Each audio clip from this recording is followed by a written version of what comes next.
Okay, what I have here is a naturally aspirated Renault diesel, and I believe it was out of about a 1981 Renault 20 car.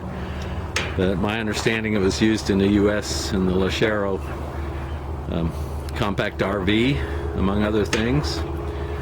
And this particular engine was purchased brand new by Cummins Engine Company, and they bought it to do a competitive analysis. They had gotten a project with Ford to develop a car engine, and so they bought up several competitive engines just to benchmark them and understand, what was going on. So this engine got instrumented and put in a test cell, and it completed a 50-hour break-in cycle, and then the program got canceled by Ford, and I ended up buying this years ago kind of from an internal employee auction, and had plans of maybe putting it in a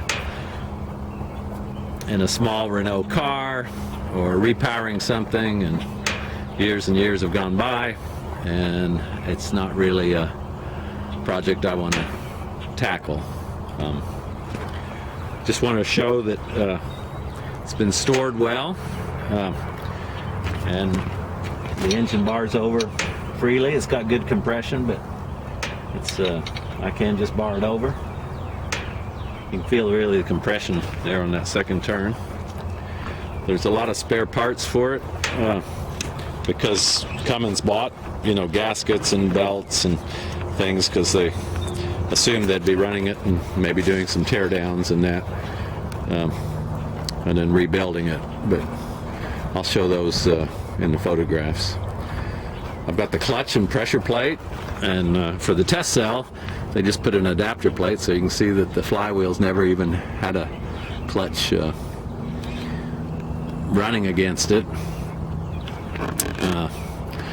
This one has the Bosch VE pump. Looks like it's got a cold start mechanism there. I think that's coolant that runs through that actuator. It's got a vacuum pump. It's got the original alternator. This is a Paris Rhone made in France. AC fuel pump. Now what I have taken off for these pictures is the Bosch fuel filter, water separator, and hand priming pump that would be located about here on the side of the engine. Also have the cranking motor, but since it actually bolts to the transmission, I don't have that on there. Just show a few things here. You can see here there's a couple of little pipe plugs. I've taken out all of the thermocouples that was used in the test cell and put in pipe plugs in their place. So that's a bit of its history. Again, this is a naturally aspirated version. I suppose if I were going to try and use this in a Lachero and found one with a blown engine, especially the turbocharged, I think what I would do is go ahead and swap out the parts and use all the turbocharged intake and all that system, but I'd just leave this fuel pump on it without turning the fuel up, and leave the cylinder head with the higher compression ratio in that, and it'd be more of a smoke kit, which would actually lower temperatures and probably even be something that the engine would like more than just running naturally aspirated. It would always have a bit of an excess of air, probably improve fuel economy a little bit, and even power just a little bit, even without turning the fuel up. So that's what I do, or just leave it naturally aspirated. Let me know if you have any questions.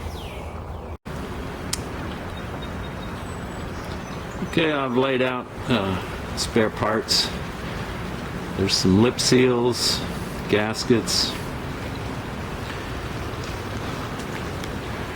rubber seals that fit in rings or O-rings, a couple more gaskets, a couple of nylon bushings, looks like some stainless steel seal rings, Brand new timing belt. It's like another accessory drive belt. Some leftover cap screws. Metal tube. Brand new clutch and pressure plate. Brand new fuel filter. Cranking motor never used. 2 cylinder head gaskets. It's like a pan gasket set. And the paperwork when this was all ordered and purchased and sent to Cummins in Columbus, Indiana. And here's just a quick shot of the engine.